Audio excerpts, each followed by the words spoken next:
Muito boa noite, amada igreja. Mais uma vez, ressaltar o privilégio, e a alegria de estar aqui com os irmãos. Sei que sempre quando eu venho aqui eu falo isso, mas realmente é um privilégio, uma alegria estar aqui com vocês. É uma igreja que eu amo, pessoas que eu amo e que eu me sinto cada vez mais à vontade de estar aqui entre os irmãos. O Davi já pediu para eu pregar bem rápido, vou atendê-lo, vai passar de 10 minutos. O João já me deu uma enquadrada ali também, no início do culto, mas é assim mesmo, quanto mais intimidade a gente vai criando, as coisas vão apertando.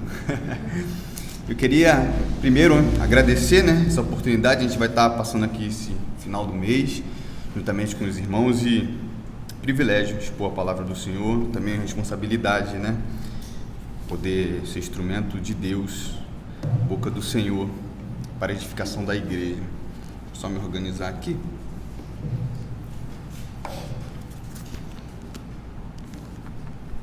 Hoje a gente vai tratar sobre um texto muito conhecido, bem conhecido, Lucas, capítulo 15.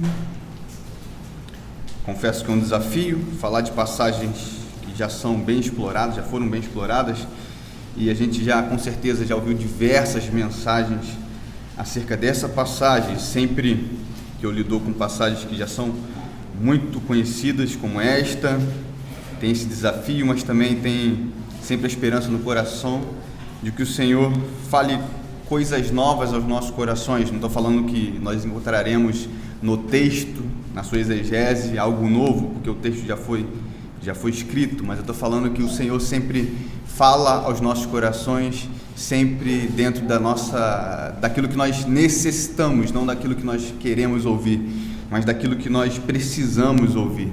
Ele usa a sua palavra para isso. Lucas capítulo 15, então vamos ler. Aproximaram-se de Jesus todos os publicanos e pecadores para o ouvir, e murmuravam os fariseus e os escribas, dizendo: Este recebe pecadores e come com eles. Então lhe propôs Jesus esta parábola: Qual dentre vós é o homem que, possuindo 100 ovelhas e perdendo uma delas, não deixa no deserto as 99 e vai em busca das que se perdeu até encontrá-la? Achando-a, põe-o sobre os ombros, cheio de júbilo. Indo para casa, reúne os amigos e vizinhos, dizendo-lhes: Alegrai-vos comigo, porque já achei a minha ovelha perdida.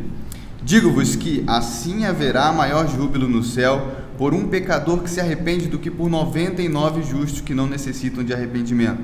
Ou, qual é a mulher que, tendo 10 dracmas, se perder uma, não acende a candeia, varre a casa e as procura diligentemente até encontrá-la? E tendo-a achado, reúne as amigas e vizinhas, dizendo: Alegrai-vos comigo, porque achei a dracma que eu tinha perdido. Eu vos afirmo que de igual modo há júbilo diante dos anjos de Deus por um pecador que se arrepende. Continuou: Certo homem tinha 2 filhos, e o mais moço deles disse ao pai: Pai, dai-me a parte dos bens que me cabem. E ele lhes partiu os haveres. Passados não muitos dias, o filho mais moço, ajuntando tudo que era seu, partiu para uma terra distante e lá dissipou todos os seus bens, vivendo dissolutamente. Depois de ter consumido tudo, sobreveio àquele país uma grande fome, e ele começou a passar necessidade. Então ele foi e se agregou a um dos cidadãos daquela terra, e este o mandou para os seus campos a guardar porcos. Ali desejava ele fartar-se das alfarrobas que os porcos comiam, mas ninguém lhe dava nada. Então, caindo em si, disse: Quantos trabalhadores de meu pai têm pão com fartura e eu aqui morro de fome? Levantar-me-ei e irei ter com meu pai e lhe direi: Pai, pequei contra o céu e diante de ti, já não sou digno de ser chamado teu filho. Trata-me como um dos teus trabalhadores. E levantando-se, foi para o seu pai. Vinha ele longe, quando seu pai o avistou e, compadecido dele, correndo, o abraçou e beijou. E o filho lhe disse: Pai, pequei contra o céu e diante de ti já não sou digno de ser chamado teu filho. O pai, porém, disse aos seus servos: Trazei depressa a melhor roupa, vestiu, ponde-lhe um anel no dedo e sandália nos pés.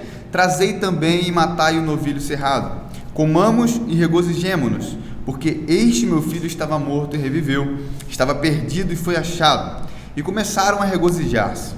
Ora, o filho mais velho estivera no campo, e quando voltava, ao aproximar-se da casa, ouviu a música e as danças. Chamou um dos criados e perguntou-lhe o que era aquilo. E ele informou: veio teu irmão e teu pai mandou matar um novilho cevado, porque o recuperou com saúde. Ele se indignou e não queria entrar. Saindo, porém, o pai procurava conciliá-lo, mas ele respondeu ao seu pai: há tantos anos que te sirvo, sem jamais transgredir uma ordem tua, e nunca me deste um cabrito sequer para alegrar-me com os meus amigos.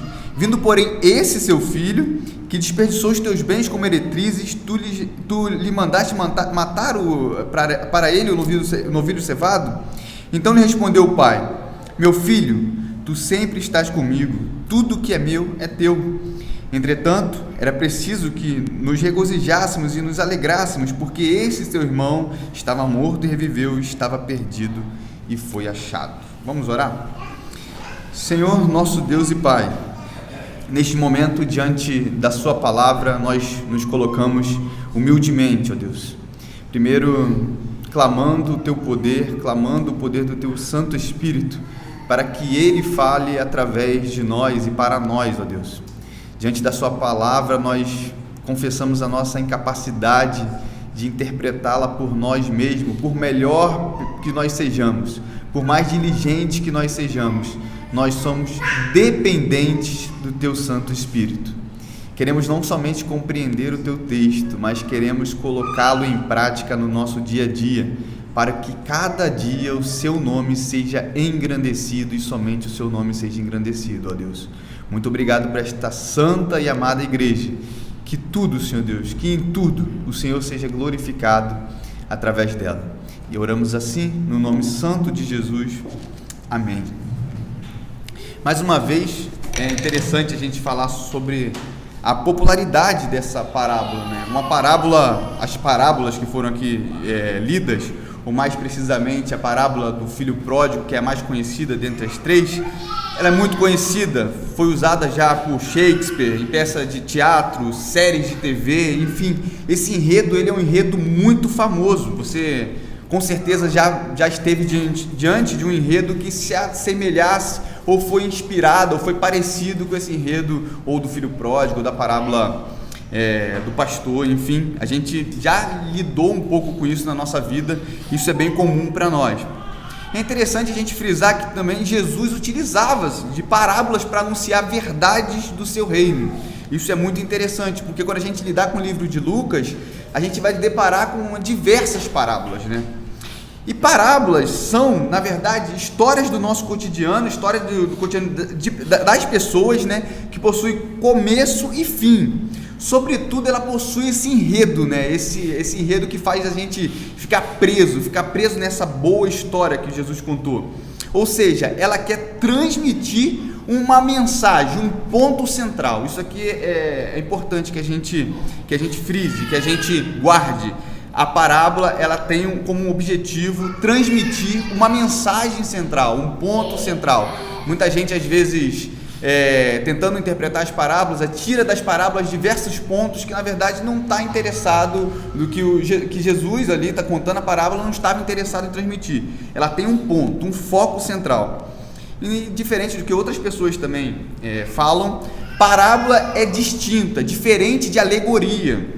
Por exemplo, alegoria seria se eu tivesse pego aqui uma parte dessa parábola, por exemplo, do filho pródigo, e chegasse lá e falasse que aquele anel simbolizava as riquezas na sua vida.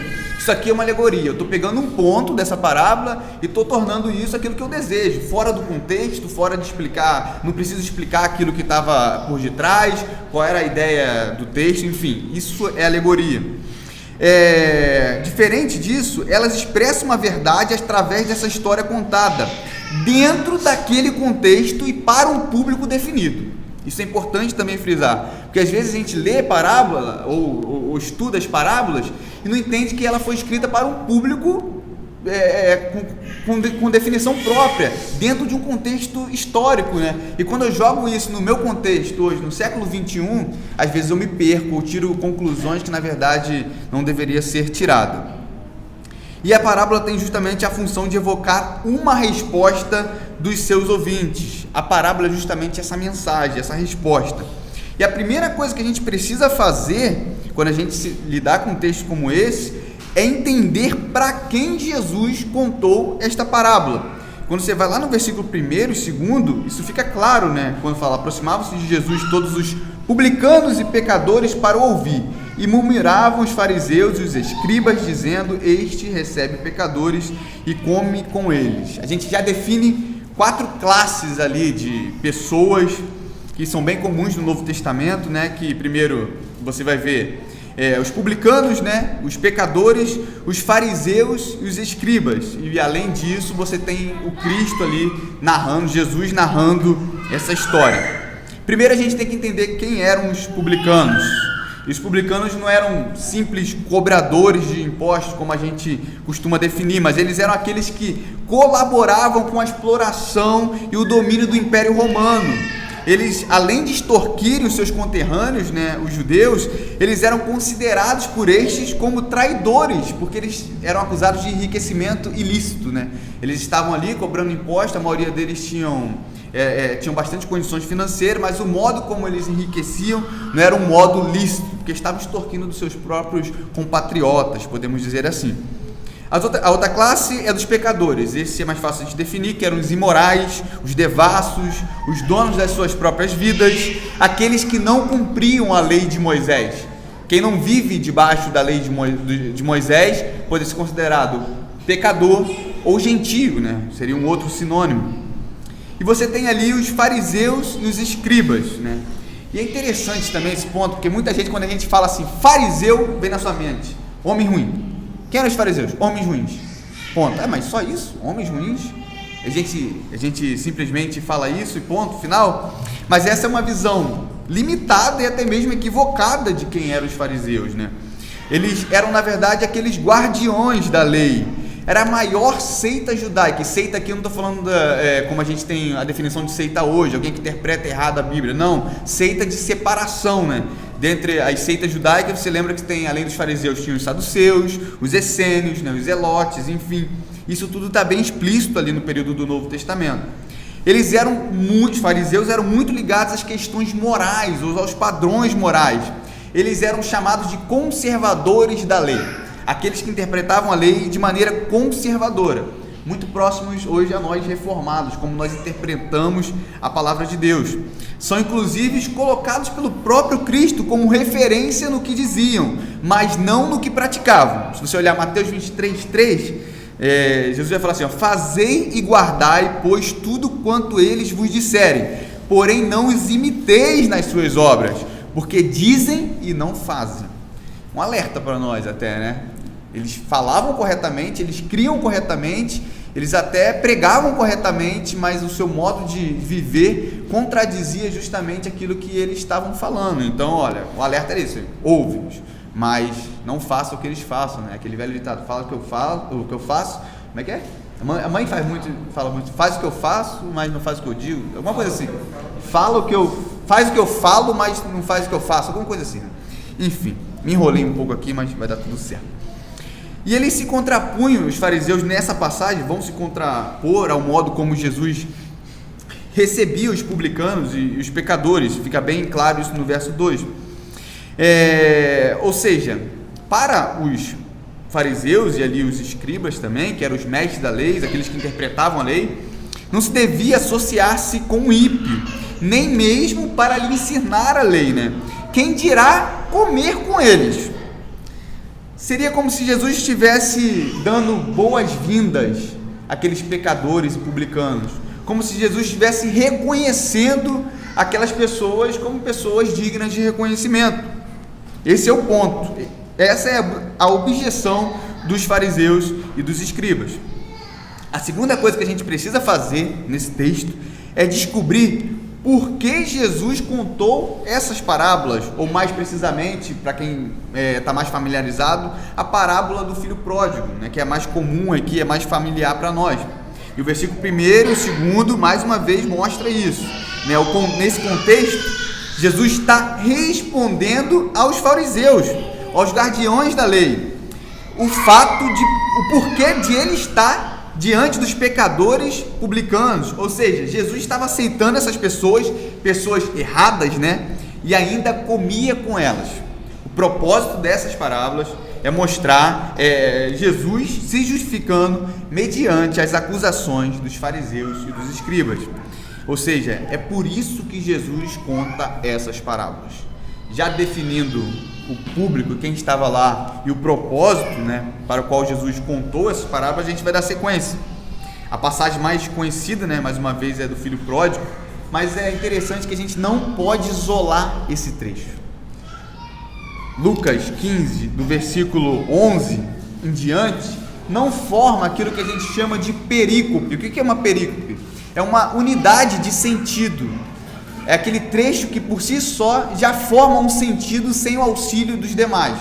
Quando a gente olha para a parábola do filho pródigo, talvez a sua Bíblia esteja dividida ali, através das epígrafes, né, dos títulos em cima. Se eu leio aqui, se eu começo lendo a partir do verso 11, eu estou fazendo uma coisa errada, porque não tem sentido eu ler a partir do verso 11 sem que eu leia os versículos antecessores, né, e os versículos posteriores para dar sentido àquilo que a gente está falando. Então isso é importante a gente frisar, porque no versículo 11 você vai ver, a primeira palavra que é continuou. Se começa com continuou, porque alguma coisa estava vindo. Logo não posso começar uma frase com você, eu estou conversando com o Davi, continuou, não, mas o que foi dito antes? Não tem sentido na conversa, não tem um começo, um meio e um fim. Isso que é uma perícope, é uma unidade de sentido. E ele conta a sequência de 3 parábolas, ou para quem gosta de filmes aí, trilogia, né? Ele vai usar-se dessa trilogia para responder aos fariseus o porquê dele estar ministrando e comendo com pecadores e publicanos, versículos 1 e 2. Aí eu poderia perguntar para vocês, quais foram essas parábolas que Jesus contou então? Você prontamente olharia para a sua Bíblia e falaria assim, Maico, simples aqui, está escrito, já está de mão beijada, está lá o versículo 3 em cima, a parábola da ovelha perdida, depois a parábola da dracma perdida, a parábola do filho pródigo. Pronto, matei 10, 0, tirou 0 na prova, tirou 0. Por que tirou 0? Porque essas epígrafes, né, que a gente está falando, esses títulos, eles não são inspirados. Eles foram colocados ali por volta do século VII, né, com o intuito de situar melhor o texto no todo. Às vezes, muitas vezes, ele ajuda. Outras vezes, muitas vezes, ele atrapalha. Nesse sentido, ele está atrapalhando e muito o nosso entendimento. Por que ele está atrapalhando? Porque quando você olha, por exemplo, para o próprio texto, não estou falando coisa de mim, eu estou olhando para o texto. Quando você olha ali para o verso 11, né, quando a gente vou de trás para frente, está falando assim, continuou, certo homem tinha 2 filhos. Então a parábola não é do filho pródigo, a parábola é de um homem que tinha 2 filhos. Quando você volta ali na passagem da dracma, né, versículo 8, ou qual é a mulher que tendo 10 dracmas? Opa, a parábola não é da dracma perdida, é da mulher que tinha ou que tendo 10 dracmas. Quando você volta ali também no versículo 4, qual dentre vós é o homem que possuindo 100 ovelhas? Opa, a parábola não é da ovelha perdida, é do homem que possuía 100 ovelhas. Quem diz isso é o próprio texto. Por que isso é importante a gente ver isso? A gente olhar para o texto e enxergar a partir do próprio texto. Porque quando eu olho para a epígrafe, eu tendo a pensar que o foco da mensagem de Cristo é os perdidos, ou são os perdidos. É o perdido, é o filho perdido, é a ovelha perdida, é a dracma perdida.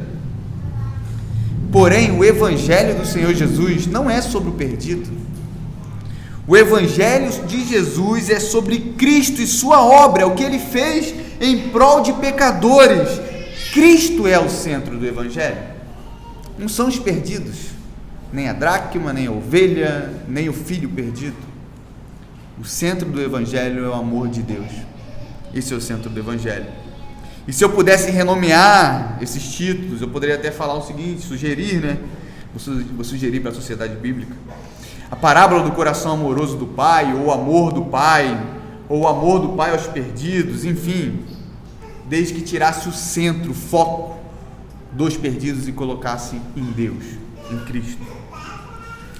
E ainda dentro dos versos 1º e 2º, né, eu até daria o título dessa mensagem de O Coração Amoroso do Pai, mas dentro dos versos 1º e 2º, você vai ver por que Jesus causa escândalo ao comer com pecadores e publicanos. Mais uma vez, dentro de um contexto nosso, esse também não faz muito sentido, porque quando a gente mal conhece uma pessoa na rua, a gente para ali na padaria, a gente já começa a conversar, a gente já troca ideia, a gente já está comendo um pão com manteiga na chapa. É diferente a cultura. Dentro da cultura aqui que a gente está falando, estar à mesa representa intimidade, representa comunhão, é conferir honra ao convidado, também oferecer perdão, paz, reconciliação, é compartilhar a vida com aqueles que eram marginalizados e ignorados. Quando a Bíblia mostra que um comia com o outro, tem muita importância nisso. É por isso que o maior símbolo de comunhão da igreja está no partir do pão, está na Sagrada Eucaristia, está na comunhão dos santos, está no repartir, né? A mesa ou comer junto tem muita importância dentro desse contexto. Isso era uma ofensa para os fariseus e publicanos, para os fariseus e os escribas. A mesa era íntima e Jesus, como um bom judeu, não poderia sentar-se à roda dos escarnecedores. Lembra do Salmo 1: bem-aventurado o homem que não anda segundo os conselhos dos ímpios, não se detém nos caminhos dos pecadores e não se assenta na roda dos escarnecedores. Para os fariseus e escribas, Jesus estaria ali sentando à roda dos escarnecedores, né? E comer com pecadores era um passo importante também para aquilo que a gente chama, aquilo que a lei de Moisés chama de impureza cerimonial. Se você for olhar ali o livro de Levítico, você vai ver que possuía várias regras de purificação, né, e até de lavação das mãos, né, para que eles não pudessem tocar numa coisa que um gentil tocou, ou um samaritano, por exemplo, e ele se tornasse ali impuro cerimonialmente. Então você tinha vários procedimentos ali de lavagem de mãos, né, para justamente eles não se considerarem impuros cerimonialmente. Então, estar no meio de gentios, estar no meio de pecadores, nesse caso, e publicanos, né, era muito complicado para a questão cerimonial da lei de Moisés. Jesus diz: você quer realmente saber por que eu recebo pecadores e ministro a eles? Então tá bom. Então eu vou lhe contar 3 histórias, e foram essas histórias que nós lemos, e eu vou ler agora uma a uma a partir do verso 3.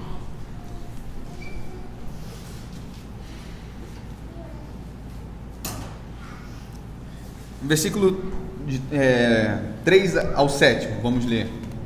Então lhe propôs Jesus esta parábola: qual dentre vós é o homem que, possuindo 100 ovelhas e perdendo uma delas, não deixa no deserto as 99, vai em busca da que se perdeu até encontrá-la? Achando-a, põe sobre os ombros cheio de júbilo, e indo para casa reúne os amigos e vizinhos, dizendo-lhes: alegrai-vos comigo, porque já achei a minha ovelha perdida. Digo-vos que assim haverá maior júbilo no céu por um pecador que se arrepende do que por 99 justos que não necessitam de arrependimento. Então vamos falar da parábola do pastor que tinha 100 ovelhas, beleza? Pastor, gente, normalmente não era dono de um rebanho, principalmente um rebanho que tinha 100 ovelhas. 100 ovelhas era muita coisa, só uma pessoa muito rica teria 100 ovelhas. Normalmente as famílias tinham entre 5 e 15 ovelhas. Elas se juntavam e contratavam um pastor para cuidar dos seus rebanhos, né? Podendo inclusive ser alguém da família. Quando você lembra, por exemplo, de Davi, ele não era o dono das ovelhas, mas ele cuidava das ovelhas do seu pai. Ele cuidava das ovelhas da família. E as ovelhas eram animais frágeis, lentos, dependentes, e se elas se perdessem por regiões distantes, dificilmente ou jamais conseguiriam voltar sozinha para o seu pastor. E por isso o pastor precisava ir atrás delas. Elas não encontrariam o pastor por si só. Ovelhas não são animais tão inteligentes a esse ponto de encontrar o caminho por si só. E uma ovelha média, né, de tamanho médio, era pesada, relativamente pesada, para ser carregada sobre os ombros, como esse pastor faz. Mas isso não impediu o pastor de se encher de júbilo, mesmo diante de um caminho longo de volta. Isso é muito interessante. Quando isso também não está muito alheio àquilo que os próprios fariseus já pensavam, porque Isaías 40, versículo 11, vai mostrar como Deus carregaria as suas ovelhas no colo. Salmo 23, Salmo 28, 9, mostra essa ideia de Deus como pastor do seu povo. Isso é bem familiar a eles. E o clímax está justamente quando se encontra a alegria em encontrar aquela ovelha perdida, né? E esse clímax, a alegria, o júbilo, ele é recorrente nas 3 parábolas. Na confraternização, no júbilo no céu, no banquete. Esse é o clímax de cada passagem. E é interessante também que quando o pastor vai até o encontro desta ovelha, essa ideia de Deus ir em busca de pecadores é uma ideia particularmente nova para aquele contexto ali dos fariseus e dos escribas. Não era isso que eles esperavam, né? O Greg Keane, por exemplo, no comentário cultural, né, do Novo Testamento, da Vida Nova, ele vai dizer que muitos mestres pregavam, inclusive, que Deus perdoava pecadores arrependidos, mas jamais que Deus ia atrás deles. Isso era algo muito severo, muito grave, né, pensar dessa forma. Então essa é uma ideia agora particularmente nova ali para os fariseus. Deus não é somente aquele que perdoa pecadores, mas é aquele que vai ao encontro de pecadores. Isso é interessante para nós. E ele segue ali a partir do versículo 8. Ou qual é a mulher que, tendo 10 dracmas, se perder uma, não acende a candeia, varre a casa e a procura diligentemente até encontrá-la? E tendo achado, reúne as amigas e vizinhas, dizendo: alegrai-vos comigo, porque achei a dracma que eu tinha perdido. Eu vos afirmo que, de igual modo, há júbilo diante dos anjos de Deus por um pecador que se arrepende. E mais uma vez, no nosso contexto atual, essa ideia de você ter 10 moedas, digamos, 10 moedas de R$1, e você perde uma, e você fica varrendo a casa toda, procurando infinitamente até encontrar aquela moeda, não faz muito sentido para nós. Não faz muito sentido. Quando você encontra, não bastando ter encontrado, você dá uma festa, gasta muito mais, né? Não tem muito sentido pra gente. Mas é interessante a gente pensar que dracma não é uma moeda qualquer, era o salário pago a um trabalhador por um dia inteiro de trabalho. Em alguns casos, por exemplo, poderia ser até uma poupança feita por uma mulher pobre, e neste caso perder essa quantia seria colocar em risco, talvez de fome, de ir à rua para ganhar a vida, perder o lugar de repouso e segurança. Em alguns outros casos representava até o dote dado ao pai a uma moça, que se dava uma quantia para caso essa jovem fosse no seu casamento repudiada ou deixada no caminho, então ela teria condições de sobreviver, condições de recomeçar de algum jeito. Em qualquer desses casos, perder essa dracma representa grande dano para esta mulher. A vida dela estaria em risco. Isso é importante para a gente entender dentro do contexto. E mais uma vez o clímax está na alegria em encontrar o que se havia perdido. Há mais uma vez festa e agora há júbilos diante dos anjos. E você pode até olhar as 2 parábolas e achar que são idênticas ou são explicativas, uma está apenas explicando a outra, sim, mas tem uma distinção importantíssima nessas 2 parábolas. Eu quero chamar a atenção para você. Na parábola do pastor que tinha 100 ovelhas, a gente deu outro nome, né? A ovelha perdida se perde fora do aprisco, fora dos seios do pastor, é que ela se perde. Na parábola da mulher que tinha 10 dracmas, ela se perde dentro de casa. Esse é um ponto. Você tem então 2 perdidos. Você tem o perdido fora, que é a ovelha, e o perdido dentro, que é a dracma. Fixou? Então agora a gente vai para a conclusão dessas 2 parábolas, que é a parábola do homem que tinha 2 filhos. Você vai entender. Então vamos ler novamente a partir do verso 11, né? Eu vou ler verso a verso, que eu já li uma vez, então, para ganhar um pouco mais de tempo, vou ler verso a verso. O versículo 11 diz: continuou, certo homem tinha 2 filhos, e o mais moço dele disse ao pai, pai, dá-me a parte dos bens que me cabe. E ele lhes repartiu os haveres.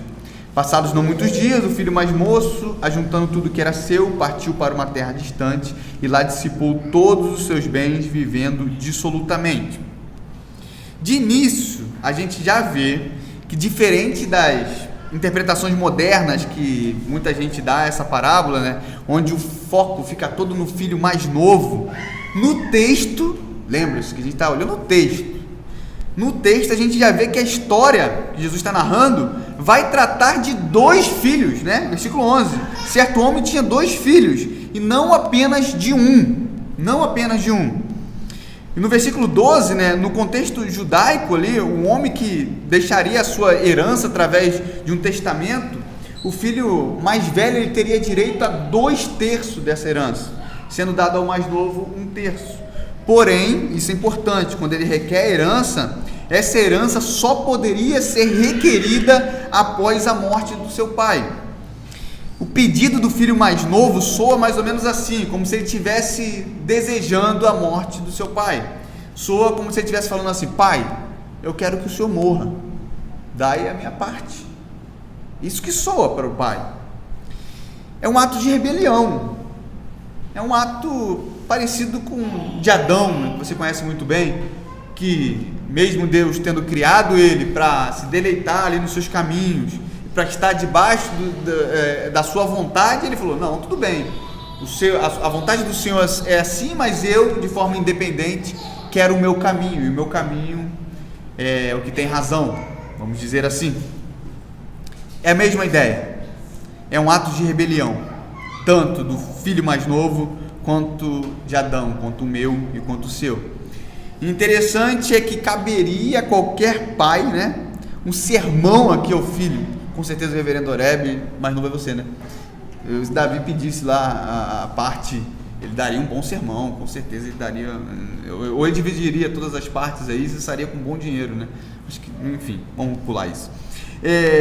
Então, quando a gente, caberia ali justamente um bom sermão ao filho, gritando aos 4 cantos que seria uma burrice ele fazer isso, mas o pai, diferente, não diz nada, simplesmente lhe dá a herança. Soa estranho, né, pra gente, para eles também, até porque a figura do pai dentro do contexto judaico é uma figura muito importante, né? E às vezes, só trazendo um paralelo para os nossos dias, é isso que Deus faz conosco. A gente pergunta às vezes por que Deus não nos impede de tomar certas atitudes que Ele sabe que nós lá na frente quebraremos a cara. A resposta é que Deus tem os seus meios de nos forjar ao seu caráter. E nem sempre é como eu acho que deve ser, ou raramente é como eu acho que deve ser. Sempre Deus tem os seus caminhos, e muitas vezes nos seus caminhos eu vou passar por dor, eu vou quebrar a cara, eu vou tropeçar, eu vou achar que estava correto, estava errado, muitas vezes isso vai acontecer, mas Deus tem os seus meios, a Ele toda a glória. No versículo 13, né, quando a gente deu aqui, passados não muitos anos, o filho mais novo, juntando tudo que era seu, partiu para uma terra distante, e lá dissipou todos os seus bens, vivendo dissolutamente. Você vai ver aqui uma ideia bem clara de pecado, né, de esbanjamento. Ele gasta seu bel prazer, ele dá vazão ao prazer antes de qualquer coisa, aquilo que a gente chama de hedonismo, né? Ele sacia a sua vontade sem pensar em qualquer consequência, devassidão moral, devassidão, né? E no versículo 14, depois de ter consumido tudo, sobreveio àquele país uma grande fome e ele começou a passar necessidade. As coisas começam a ficar ruins, o dinheiro acaba, tem uma grande fome naquela região. E normalmente nesses momentos que a gente precisa poupar, né, é no momento que ele ainda gasta mais, e ele anda na contramão disso tudo, ele gasta sem se preocupar com mais nada. É isso, mais uma vez, que o hedonismo, que essa busca desenfreada pelo prazer, sem medir consequências, faz conosco, né? Quando nós não conseguimos enxergar 1 centímetro na nossa frente, a gente só pensa no prazer imediato, mas não pensa nos danos que aquilo vai causar. É justamente isso que acontece com ele, e ele começa a passar necessidade. O hedonismo, essa busca desenfreada pelo prazer, faz o ser humano perder o foco do porvir, o foco daquilo que virá. Tudo que importa é somente este mundo, né? E é interessante que é isso que a maioria das igrejas pregam, né? É Deus para mim, Deus para o agora, é Deus como o meu simples servo para fazer aquilo que eu desejo. Essa cultura do hedonismo está simplesmente fora daquilo que a palavra do Senhor diz.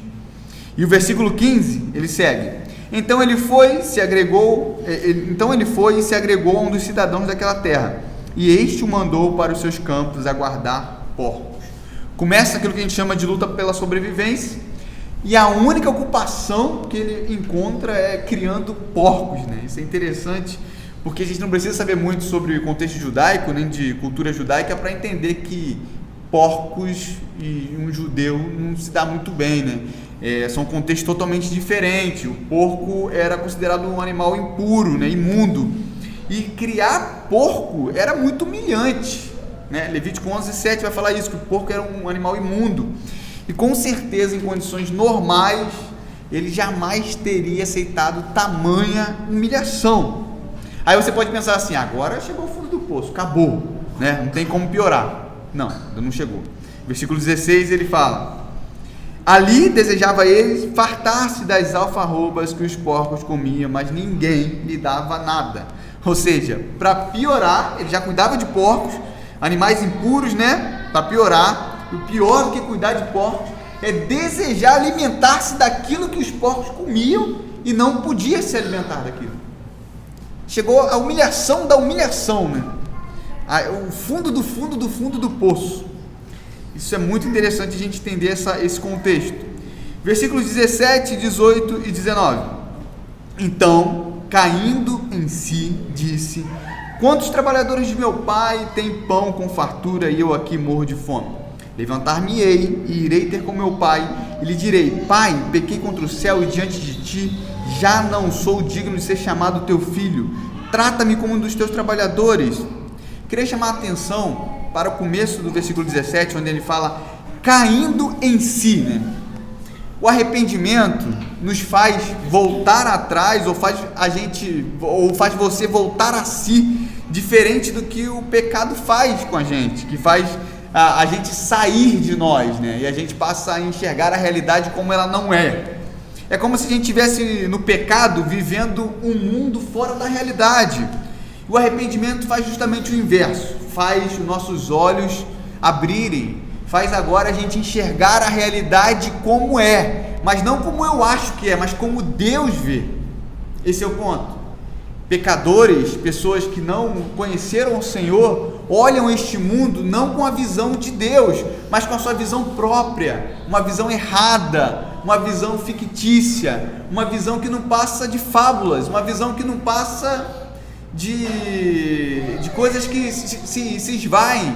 Ou seja, o único modo de olhar a vida da maneira verdadeira é olhando dentro da ótica de Deus, e isso só vai acontecer quando houver arrependimento verdadeiro, quando houver o cair em si, né?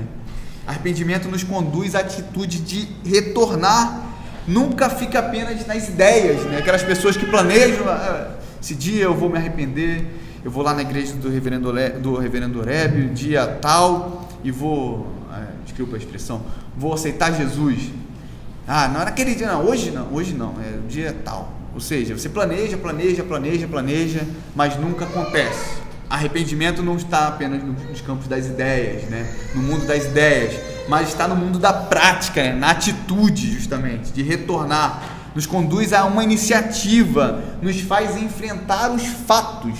Isso é importante.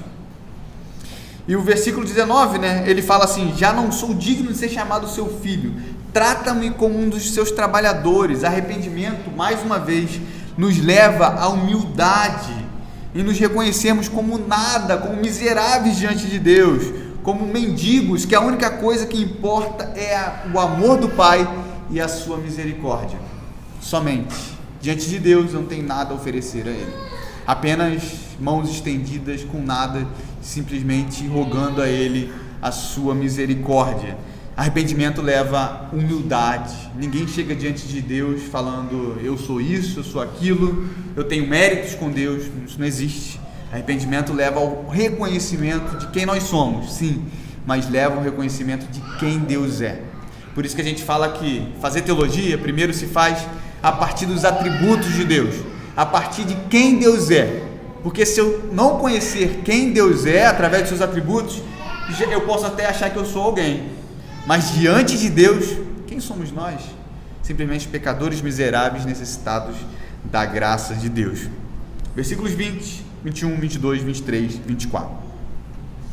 Levantando-se foi para seu pai.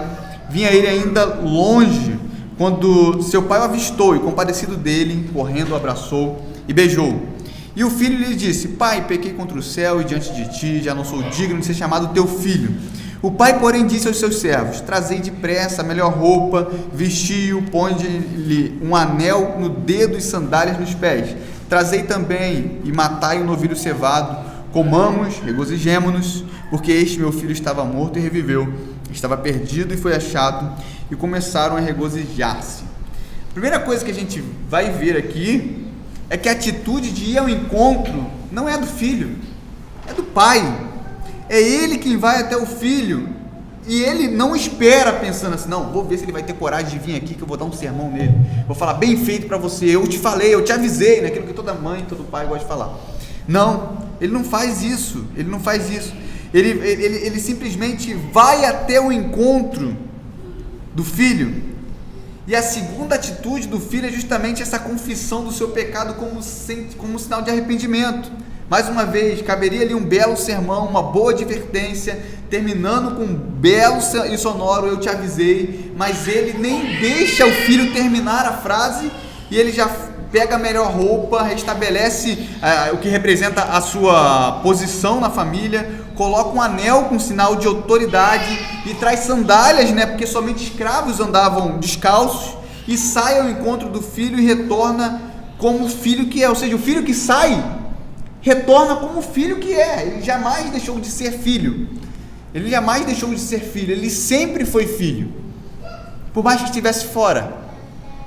Ele saiu como filho, ele volta como filho. Ele não perdeu a sua posição na família, ele não perdeu a sua autoridade, ele não perdeu as suas sandálias, ou seja, aquilo que lhe dava dignidade. E ele traz o novilho cevado, né, que era aquele novilho engordado para as melhores ocasiões, né? Somente em festas muito importantes matavam aquele novilho, né? Alguns comentaristas inclusive vão dizer que, como outro filho era o filho mais velho, talvez esse novilho tivesse guardado para a ocasião de um casamento dele, mas aí é muito mais conjectura do que alguma questão bíblica. Mas a ocasião era especial. Aquele que estava morto reviveu, aquele que estava perdido e foi achado, e a gente chega ao clímax. Mais uma vez, houve festa, alegria, regozijo. Lembre-se disso. Todo clímax chega a festa, alegria e regozijo.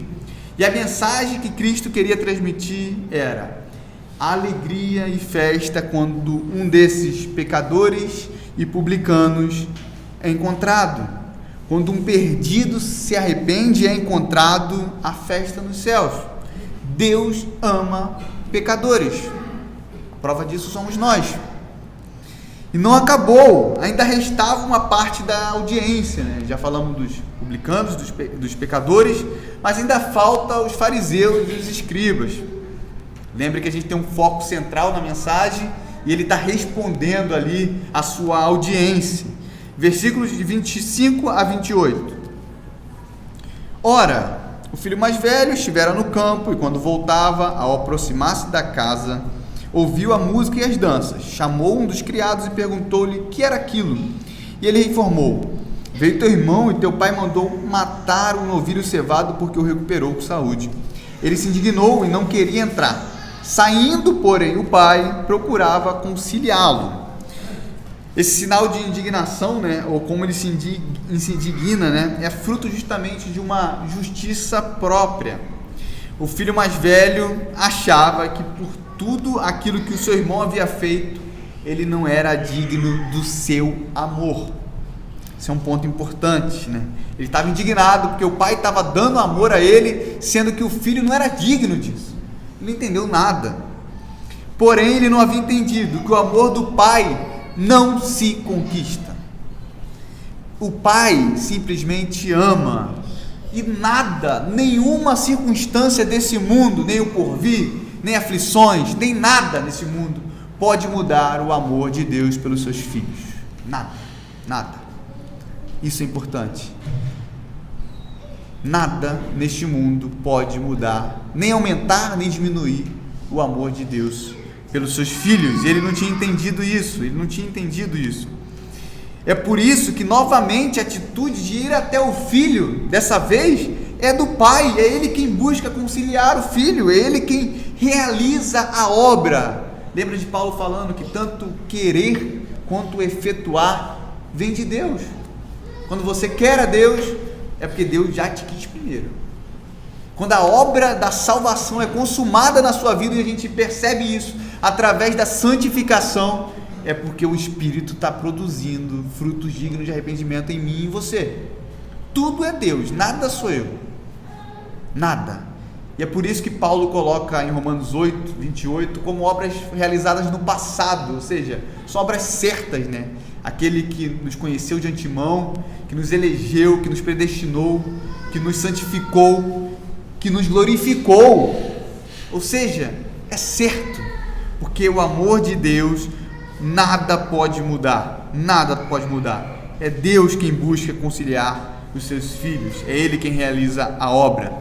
E no versículo 29, ele, digamos que se entrega ali, ele dá um mole, ele escapa dele, quando ele diz que ele sempre foi servo, né? 29, mas ele respondeu ao seu pai: há tantos anos que te sirvo, sem jamais transgredir uma ordem tua, e nunca me deste um cabrito sequer para alegrar-me com os meus amigos. Quando ele usa essa palavra sirvo, né, ele está usando justamente uma palavra grega chamada doulos, né, ou doulos, que significa escravo. Mostra justamente que ele nunca entendeu o que era o amor do pai, ou quem o pai era. Toda a sua justificativa era baseada numa justiça própria. Ele era o filho padrão. E é por isso que eu tenho direitos aqui. Eu sempre fiz isso. Eu sempre te servi. Eu sempre vim à igreja. Eu sempre guardei o domingo. Eu sempre estava no discipulado do Davi. Eu sempre fiz aquilo. Mas isso não é o evangelho. O evangelho é o que Deus fez e não o que você faz. Não o que eu faço. Esse não é o evangelho. João 15, lembra que Cristo não nos chama mais de servos, mas Ele nos chama de amigos. E é por intermédio de Jesus que nos foi dado o direito de sermos filhos de Deus. Nós somos amigos de Deus, somos conscientes da obra que Deus está fazendo na nossa vida. Não somos como simplesmente escravos que não entendem o que se está fazendo conosco e obedecemos simplesmente por uma questão punitiva ou por uma questão, enfim, que não tem a ver com aquilo que nós conhecemos o caráter do nosso Senhor. Esse é o ponto. Versículo 30, 31, 32. Vindo, porém, esse teu filho que desperdiçou os teus bens com meretrizes, tu mandaste matar para ele o novilho cevado. Então lhe respondeu o pai: meu filho, tu sempre estás comigo, tudo que é meu é teu. Entretanto, era preciso que nos regozijássemos e nos alegrássemos, porque esse teu irmão estava morto e reviveu, estava perdido e foi achado. Primeiro, é interessante como que a linguagem de Adão está sempre nos pecadores, né? Está sempre conosco. Quando ele fala assim, esse teu filho, ele perdeu o senso de direção e de verdade, que era o irmão dele, na verdade. É mais um símbolo de Adão, quando ele fala, a mulher que tu me deste, não é a mulher dele, mas é a mulher que Deus deu, né? Ou seja, é o Adão purinho, né? O pecado faz a gente perder o senso de direção, como foi dito, a gente sai de nós, né? A gente rejeita a realidade. O pecado nos faz perder o prazer de nos alegrarmos por aquilo que verdadeiramente importa. A gente se alegra com futilidades, futebol, novela, filmes, enfim, tem mais coisas. Não que isso seja ruim em si mesmo, mas há maior prazer do que ver o perdido encontrado? Há maior prazer do que ver a obra de Deus realizada nas nossas vidas? Há maior prazer do que ver uma pessoa que estava debaixo da ira de Deus e agora está debaixo da graça do Senhor? Há maior alegria do que ver um arrependimento verdadeiro e e um caminho constante para o reino dos céus, não há nada mais alegre e mais feliz do que isso. Tudo isso, tudo ao redor, não passa de coisas vãs, não passa de coisas... Paulo considera tudo aquilo que ele fez, né? E foram coisas grandiosas, como esterco. Mais uma vez, não é sobre mim, sobre você, é sobre Deus. É sobre Deus. O pecado faz perder esse prazer, justamente, né? Você sempre esteve comigo, essa é a resposta do Pai. Isso já seria motivo suficiente para que ele se alegrasse. Tudo que é meu é teu. Isso, ou seja, o que a gente pode mais querer? O que ele poderia mais querer? Tudo que era do Pai era do Filho. A sua presença lá, a presença do Pai, já era mais que suficiente para que ele se alegrasse. A presença de Deus nas nossas vidas já é mais que suficiente. Não precisamos de mais nada. A Ele somente, a Deus somente, só Deus nas nossas vidas. Só Ele já é motivo suficiente. Ah, Maico, mas eu estou passando por uma situação tão... que nós estamos aqui para chorar juntos, nos lamentarmos juntos, mas Deus é suficiente. Ah, mas Maico, aconteceu isso. Deus é suficiente. Mas eu estou bem agora, eu estou alegre, feliz. Deus é suficiente. Cristo é suficiente. Cristo é suficiente. E Deus é tão bom conosco que Ele não nos dá aquilo que nós queremos ou pedimos desenfreadamente, né? Mas Ele nos dá aquilo que nos é necessário. Imagine se Ele nos desse tudo aquilo que nós já pedimos de forma mimada e egoísta a Deus. Tem gente que fala que é uma coisa interessante, né? Que a pior coisa que Deus poderia fazer a nós seja feita a sua vontade. É por isso que quando nós oramos para que a vontade de Deus seja feita nas nossas vidas. E quando o caráter de Deus é forjado na nossa vida, a nossa vontade passa a estar cada dia mais ligada e mais parecida com a vontade de Deus. E por isso que quando a palavra de Deus fala que quando nós pedimos e não recebemos, é porque nós pedimos mal, é porque nós estamos pedindo em contradição à vontade de Deus. Pedir mal é pedir tudo aquilo que é fora da vontade de Deus. Graças a Deus que Ele não nos ouve nesse momento. Ele até nos ouve, mas Ele não nos dá, porque Ele sabe. Às vezes, como eu disse, Ele deixa, né, algumas coisas acontecer para que a gente seja forjado ao seu caráter. Para isso, algumas coisas vão precisar acontecer. Queria concluir dizendo que, diferente do que a gente já pensou diversas vezes sobre essas parábolas, e mais especificamente sobre a parábola do pai que tinha 2 filhos, né? Não existe apenas aqui um perdido, um filho pródigo, né? Existem 2 perdidos, um dentro e um fora. Independente da audiência que nós nos identifiquemos neste momento, a mensagem do Evangelho é a mesma. Deus ama perdidos. Independente se esses perdidos estão dentro ou estão fora. Ele, Deus, tem prazer e se alegra em encontrar os seus perdidos. Deus ama, esse é o cerne do Evangelho. Ele entregou o seu único filho. Ele entregou o seu único filho. Deus ama. Deus ama. E muitas vezes a gente pensa como irmãos mais velhos, né? A gente cumpre, a gente obedece, a gente vai à igreja, a gente faz tudo direitinho. A gente sempre estive lá, Senhor, eu sempre fiz isso, fui batizado, sempre fiz, eu sempre estive lá. E a gente tenta se justificar diante de Deus com os nossos próprios méritos. Bem, resposta errada. No Evangelho não é o meu mérito, é o mérito de Cristo. É através dele que nós somos vistos como justos.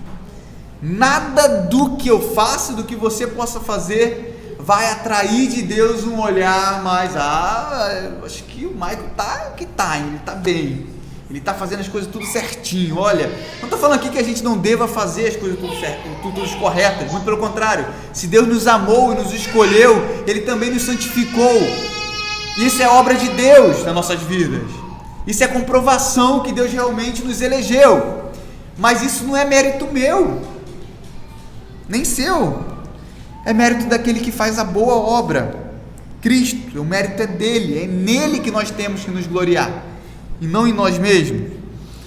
A gente começa a achar que temos créditos diante de Deus. Lembre-se, mais uma vez, o Evangelho não é o Evangelho do crédito, é o Evangelho da graça. Esse negócio de, como é que a música fala mesmo? Eu quero de volta o que é meu. Isso não é Evangelho, isso é qualquer coisa, mas não é o Evangelho. O Evangelho é: Senhor, faça de mim o que Tu queres, usa-me para a Tua glória, que o Senhor seja engrandecido através da minha vida, que pessoas possam ser conduzidas ao trono do Senhor através da Sua mensagem. Esse é o Evangelho. O Evangelho é a obra de Jesus em prol de pecadores. Esse é o Evangelho, é o que Cristo fez, não é o que eu faço, o que você faz. Esse não é o Evangelho. Primeiramente, o amor de Deus não depende da sua atitude, a gente já disse isso, não depende da sua justiça própria. E mais importante, por pior coisa que você tenha feito na sua vida, nada disso escandalizou a Deus, pegou Deus de surpresa. Nossa, não esperava que ele ia fazer isso, não esperava que ele ia fazer isso.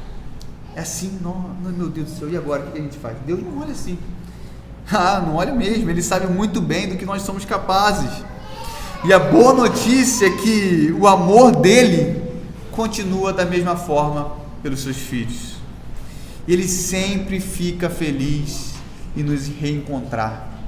Por mais voltas que a gente tenha dado por aí, por mais perdidos que nós já tivéssemos ficados, o Senhor sempre ama nos reencontrar.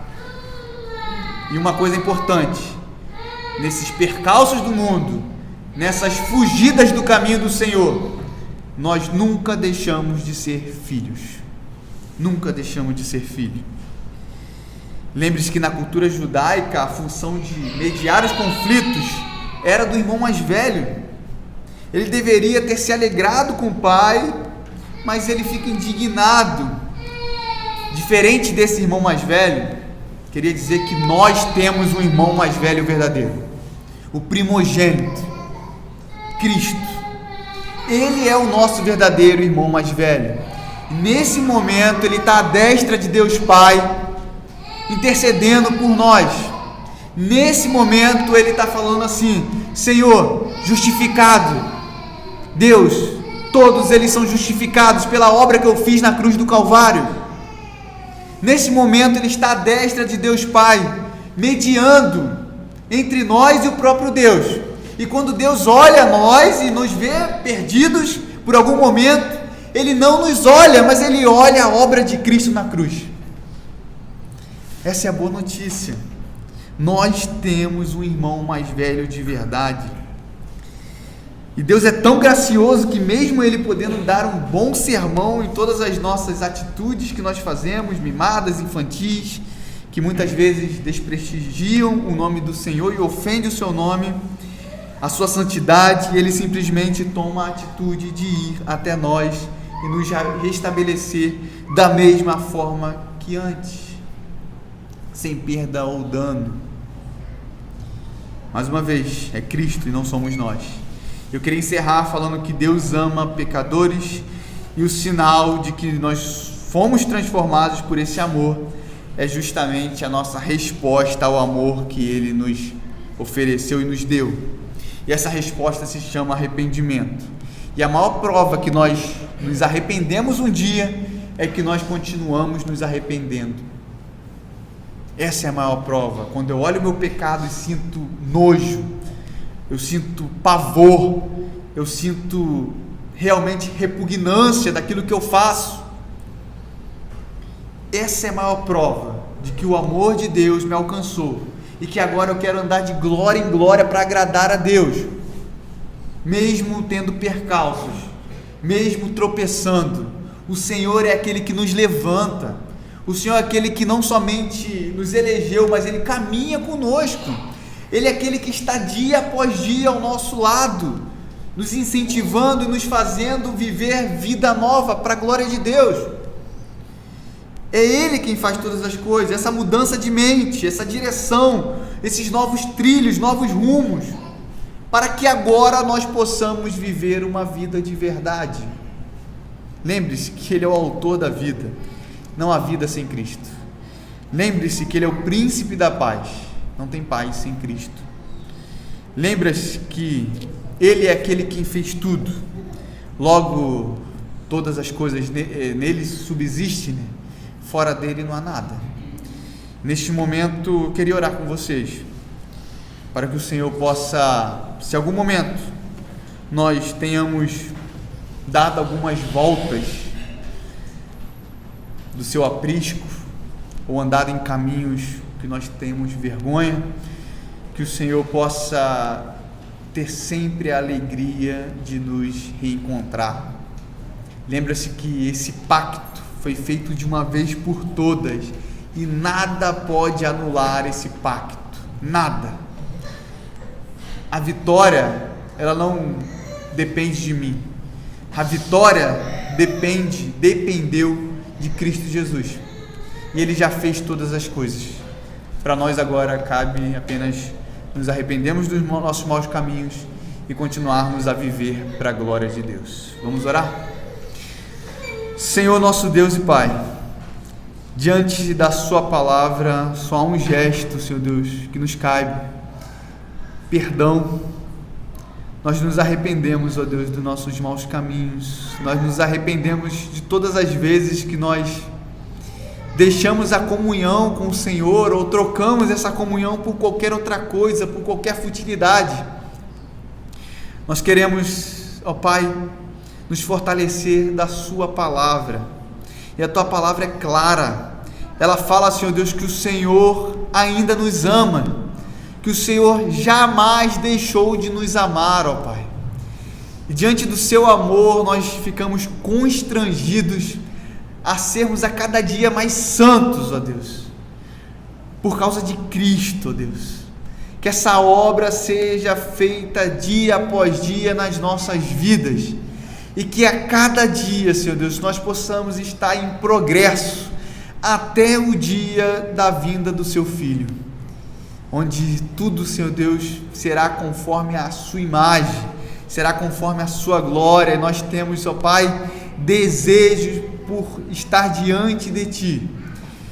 Neste mundo, Senhor Deus, que o Senhor possa nos guardar, que o Senhor possa nos livrar das tentações que nos sobrevêm, que o Senhor possa, ó Pai, colocar a nossa segurança no nosso irmão mais velho, Cristo Jesus, ó Pai. Te pedimos, ó Senhor, que o Senhor possa ser tudo em nós. Nós clamamos ao Senhor, porque o Senhor é o único que pode fazer. Nada deste mundo, nem riqueza, nem dores, nem sofrimento, nada pode nos separar do Seu amor, ó Deus.